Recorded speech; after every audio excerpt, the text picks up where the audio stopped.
আসসালামু আলাইকুম। কেমন আছো আমার মিষ্টি ভাই বোনেরা? তো আজকে দেখো এখন সন্ধ্যা থেকে শুরু করেছি ব্লগটা। তো সন্ধ্যাবেলার মাগরিবের নামাজ পড়ে যে আমাদের মুসল্লাটা সেটা আমি গোছাচ্ছিলাম। তখনই ভাবলাম যে ক্লিপটা তুলি। আর এই যে দেখো এক গাদা কাপড় জমে গেছে, এগুলো এখন গোছাতে পারবো না। ছেলে দেখো কি অবস্থা করছে, মোবাইলটা হাতে নিলে ওর জ্বালা জ্বালা করে। সবারই মতন সবার যেমন জ্বালা করে, আমি ব্লগ করলে আমার ছেলেরও এরকম করে এখন মোবাইল হাতে দিলে। আর এখন দেখো আমি এখানে চা বসিয়ে নেব। তো ছেলে চা খাওয়ার জন্য এরকম করছিল, কারণ আমি ওকে যখন নামাজ পড়ছিলাম তখন ওকে বলেছিলাম যে বাবা নামাজ পড়ে না তোমাকে চা দেবো। তো এই যে চা বলেছিলাম ওয়ার্ডটা, তো এই শব্দটা ও না একদম চিনে গেছে চা, তো চা বলেছি চা দিতেই হবে। তো এখন দেখো সসপ্যান বসিয়ে নিয়েছি, সেখানে লবণ চিনি দিয়ে দিয়েছি। আর এখানে খুঁজাচ্ছিলাম দুধের প্যাকেটটা কই রাখলাম, তারপর পেয়েছি। 1 কাপ চাই বানাবো, সেখান থেকে মা ছেলে মিলে খাবো। আর এই যে দেখো আমার চাটা কি সুন্দর কালার হয়ে আসছে। তো চা পাতাটা না অনেক দিন ধরে নষ্ট হয়ে যাচ্ছিলো, তো ভাবলাম কদিন যাবত রোজ একবার চা খাবো, 1 কাপ করে মা ছেলে মিলে। তাহলে এই যে ঘরে অনেক জিনিস আছে সেগুলোও শেষ হবে আর চা পাতাটাও শেষ হবে।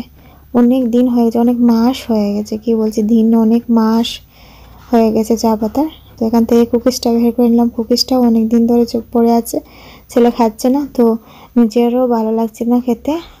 তারপর ভাবলাম দুধ চা বানালে খেতে ভালো লাগবে। তো ভয় ভয় লাগে, দুধ চা খাই না আমি, চা বলতেই খাই না, কারণ গল্পটা নেই, তারপর শরীর অসুস্থ, তাই জন্য এসব খাই না। কিন্তু এখন ভাবলাম ঠিক আছে ওষুধ যখন আছে সাথে খেয়ে নিই। আর এখানে রাস্কিট বলে একটা বিস্কুট, যেটা অনেক মজাদার, টোস্টের মতো। তো এটা খেতে আমার ভীষণ ভালো লাগে দুধ চা দিয়ে, অনেকটা মজার, একটা এলাচি এলাচি গন্ধ মনে হয়। তারপর ভাবলাম এটা যখন খুলেই নিয়েছি, তো এটাকে সুন্দর করে এটার মধ্যে রেখে দিই। এতদিন এটার মধ্যে ছিল কুকিজ, তো কুকিজ আর মাত্র 4টা রয়ে গেছে। তো যেখানে জায়গা হবে সেখানে জায়গা করে নেব। এই যে কুকিজ রয়ে গেছে। আর ছেলের কান্নার মূল কারণ হলো ওর চাটা কেন আনছি না, ওর সব ভালো লাগছে না দেখতে। আর আমি চা ঠান্ডা করার জন্য এখানে রেখে দিয়েছিলাম, আমি চা কোনো কিছু বানালে দেখো আমি তাড়াতাড়ি রেখে দিই জলের মধ্যে। আর ও চা রাখলেই ও গরম চা তো নিয়ে খেয়ে নেয়। তো এখানে দেখো অনেকগুলো বিস্কুট ভাঙা ছিল ভিতরে, প্রায় 8টার মতো ভাঙা ছিল বিস্কুট, তো সবগুলো এখানে নিয়ে নিয়েছি। আর ও আমার ছেলেতে ওর বাবার মতো চার সঙ্গে বিস্কুট খেতে পছন্দ করে না, তো এখানে খুব বোরিং লাগছিল ওর। আর এখানে দেখো চা খেয়ে নিয়েছি, এখন এখানে দেখেছি মটর, তো আজকে বানাবো ঘুগনি। তো প্রেশার কুকার বের করে ধুয়ে নেব। তো এই যে দেখো প্রেশার কুকার বসিয়ে নিয়েছি, আর এখানে গ্রাইন্ডারটাও বসিয়ে নিয়েছি। আর এখানে দেখো কী কী গ্রাইন্ড করবো সেটা কেটে নিয়েছি। ছোট্ট একটু করে আদা, দুটো পেঁয়াজ ছোটো ছোটো, আর একটি মাত্র রসুন এখানে বসিয়ে দিচ্ছি। তো একটা মেন বিষয় হলো আমার ছেলে যে কোনো ভাইব্রেশন শব্দ অনেক বেশি ভয় পায়, প্রেশার কুকারের শব্দ ভয় পায়, গ্রাইন্ডার মেশিনের শব্দ ভয় পায়। তো ছেলে একটু একটু শব্দ পাচ্ছিল, তো ওই রুম থেকে কান্না করছিল, আসছিল না আমার কোলে। তো বাবা বলছিল এসে যাও এসে যাও, ভয় করছিল, কারণ আমি যদি ওকে নিয়ে রান্না করে চলে যাই।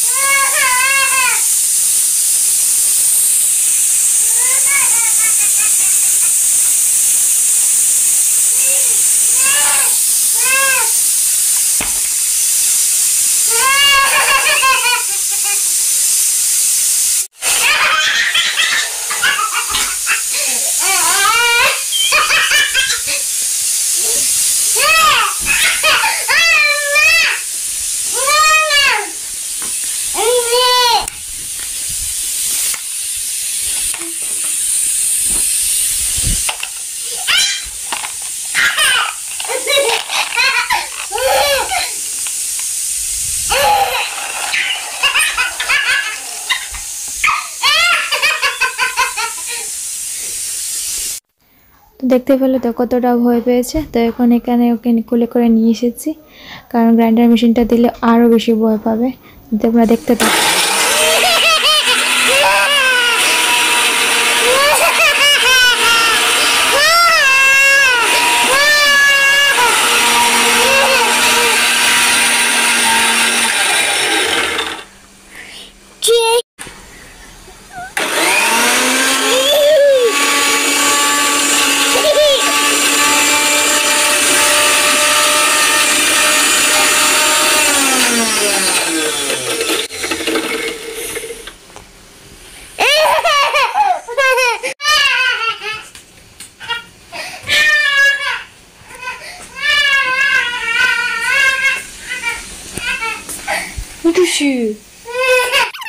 দেখতে পেয়েছো কতটা ভয় পেয়েছে। আমার ছেলে ভীষণ ভয় পায় শব্দ। তো তারপর ভাবলাম ওকে নিয়ে একটু খেলা করি। এখানে দেখো প্রেসার কুকার শব্দ বন্ধ হয়ে গেছে, গ্রাইন্ডার মেশিনের শব্দ বন্ধ করে দিয়েছি। তারপর এখানে ভাবলাম দরজাটা খুলে একটু কাঠ এনে নিই, আর কারণ আমার কাঠ দিয়ে রান্না করব আজকে চুলোর মধ্যে।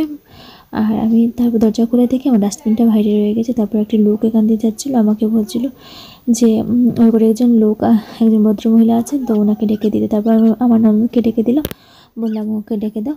তারপর যখন ওরা বেরোলো আমি দরজাটা লাগিয়ে দিলাম। তো এখানে দেখো এটা হলো আমার মাটির উনুন, এটা আমাদের আমি মাঝে মাঝে রান্না করি। কিছুদিন যাবত রান্না করছিলাম না, শরীরটা ভালো যাচ্ছিলো না, তাই জন্য বেশি রান্নাও করতে হচ্ছিলো না। আর তারপর আজকে ভাবলাম যে ঘুগনিটা রান্না করবো, একটু বেশি সময় লাগবে।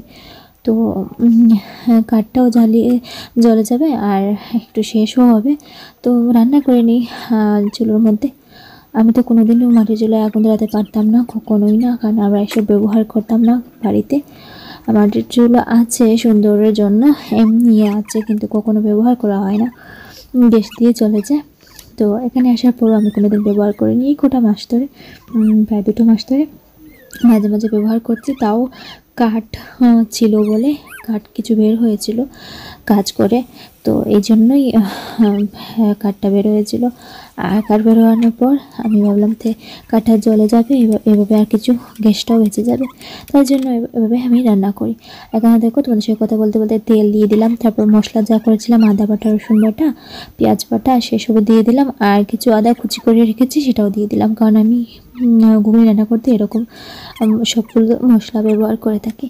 তো তারপর দেখো এখানে কী করলাম, এখানে কিছু কাঠ দিয়ে দিলাম, কারণ একটু বেশি আগুন ধরবে। আর ছেলে এখানে অনেক কান্না করছিল ওকে কিছু দেওয়ার জন্য। তারপর ওকে এখান থেকে কিছু দিয়ে আমি কাজ করতে লেগে দিলাম। আর এখানে দেখো প্রেসার কুকারটা এখন নামিয়ে নিচ্ছি, আর দেখতে পেলে।